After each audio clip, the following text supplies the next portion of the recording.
Hi, my name is Kristin and this is Kristin Kraves Books. So last year I put a poll on my community tab asking if you all prefer seasonal TBRs or monthly TBRs, and you all voted for monthly TBRs, which I completely understand because I love watching monthly TBRs and I'm trying to get better at sticking to them. I do think I'm getting a little bit better. I will always read a little bit on whim. I'm a mood reader. I get distracted by other things, but it's good for me to have a pile, a stack, a list to refer to. And I'm getting more and more obligation reads these days as I do more buddy reads, participate in more readathons, and everything that I love about this community, but it does lead to having more obligations, and it's nice to have a list where I can stay on top of those. And I thought that for this year I will organize my TBRs into different categories, and it'll change just depending on the month. So since February is the month of Valentine's Day, one of my categories will of course be romances. I have a couple romances I want to get to. I'll have arcs on there, buddy reads, Spfbo books this month because I really need to do that. Something from my 2023 TBR cart, something translated, my series. So just ways to stick to the goals that I really want to keep to in 2023 and hopefully be more organized. That is my goal for this year, just be more organized, and it seems to be working so far, but we're very early into the year. But let's start with the romance category. And first up is one that I'm ashamed I haven't read yet. I know this will be a new favorite. I've put this on many a TBR at this point, and that is 7 Days in June by Tia Williams. And I know this is a lot of people's favorite romance. I think it'll be mine as well. I think that's why I put it off.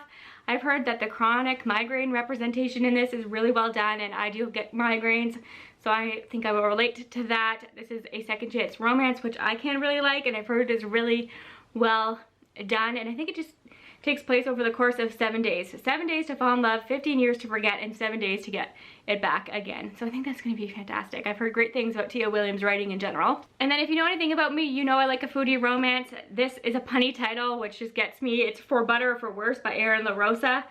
Being bitter enemies never tasted so sweet. They go together like oil and water. I'm here for all those puns.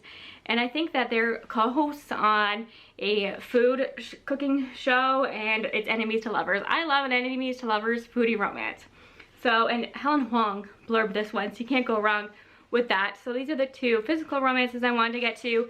Then there are a couple books coming out in February that are romances that I really want to get to. Always the Almost actually comes out on Valentine's Day, and that is a YA contemporary romance. It's a love story between a pianist and a cartoonist, and I think it looks really sweet, and I'm excited about that one.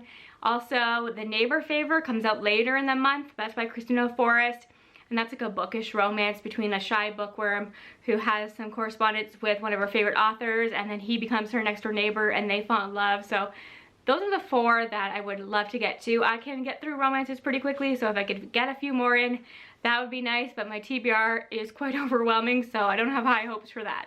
And then the translated book that I wanted to get to, which was also on my TBR cart for 2023, is The Cat Who Saved Books by Suzuki Matsukawa. And I show this all the time, but this has got to be one of the cutest covers ever. Look at his little bum. I just love that so much. And this is translated from Japanese. It actually has the cat's POV, which is something I like. I read the Traveling Cat Chronicles, which I just love, and so many of us do, and the cat actually has a perspective in that, and that is true in this. And it's following a young boy whose grandfather dies and leaves him this bookstore that is struggling, and he really wants to save this bookstore, and he goes on this journey with this cat to save books from dusty shelves and stuff. So I think this could be really fun. It is short. I also have the audiobook downloaded from Scribd, so I should be able to fit this in no problem. But I've had this on a lot of TBRs. I've owned this since the summertime and been meaning to get to it ever since, but I think I can do it. And then I'll just briefly mention the 4 Spfbo books that I would love to get to in February, because we have until April to read them. I have 6 left, I think. Yeah, I have 6 left. So April's gonna be here before you know it, and I left all the big ones to last because that is just who I am. But one of the smaller ones that I own is Mysterious Waves by Abby Evans. So that is one that I want to get to, and I will be vlogging these. So if you want to hear my thoughts on all these, hopefully I will have that vlog for you at the beginning of March. So that's one. Tethered Spirits is the other one I want to get to. Fire of the Forebears, and A Song for the Void. So those are the 4 Spfbo books that I want to get to, because Miss Percy's Pocket Guide to Feeding and Something of British Dragons, that long title, is the one I'm most anticipating, and then The Umbral Storm is the one that I'm most nervous about, so I'm going to do a vlog with those two separately in March. So that's that. That's Spfbo. Hopefully I can do it because I thought I'd read a couple in January and I just didn't. And then for a series, I just reread The Long Way to a Small Angry Planet by Becky Chambers for the Book Checkout Book Club. I think our discussion will be on February 12th. That's not really confirmed yet, but I believe that's when we're going to discuss it. So I have read and loved this book before. I'm the only one of us who have, and I liked it even more upon reread. It really holds up, one of my favorite books, but I never continued on with the series. So now is the time, and I actually received the last 3 books in the series for Christmas, so I have no excuse. And like, let's just be honest, I'm not going to get to all of these in February. There just is not enough time. It is the shortest month of the year after all, but I would like to get to at least the second one, which is A Closed and Common Orbit, and then this third one is Record of a Spaceborne Few, and the last one is The Galaxy and the Ground Within. Like, ideally I'd like to get to them all in February if I can, and they're shorter than the first one.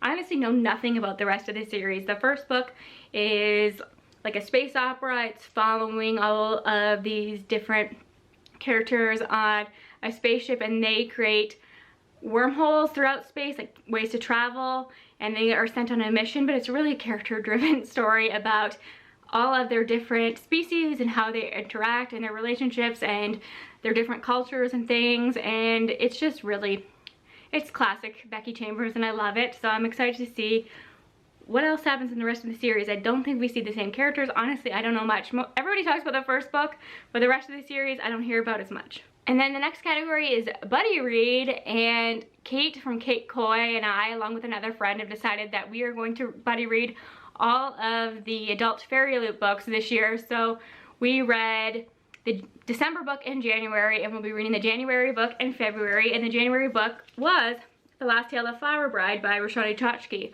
which is a book I've talked about a lot already, one of my most anticipated books of the year. This edition is gotta be one of the prettiest books I have ever seen. It's gonna be hard for me to even read out of this, but I've heard incredible things about this. I've been wanting to read from this author for ages. All I really know about this is that it's gothic horror, and it's following a married couple who, she has a past that he has promised not to talk about, but they have to go back to her childhood home for a funeral, I believe, and he's trying so hard not to ask what's going on here because it's creepy. A lot of things are revealed, but he just can't resist. He can't stop himself. So inside every story is a secret. Inside every marriage is a lie. And when this came, it's a lot shorter than I thought it would be, so this will be a quick buddy read for us. And then I have 3 arcs that I would like to get to, one that I own physically, and this is Clytemnestra by Costanza Casati. And if you read any Greek myth retellings, you will know who Clytemnestra is. And we have read from her perspective many times. I read Electra by Jennifer Saint last year, and she had a perspective in that as well. But I don't get tired of her. I find her story and just her character so fascinating, and I'm curious to see what this author does with her, and to have a whole book from her perspective is exciting to me, and I can't wait. I didn't read enough Greek myth retellings last year, so I'm excited to go back home this year, to return to something that I love. So hopefully I can get to this in February, because I think this comes out in March. And the last 2 arcs I have are actually ALCs from Libro FM, and the first one is Age of Vice by Dipti Kapoor, which I have talked about on the channel again.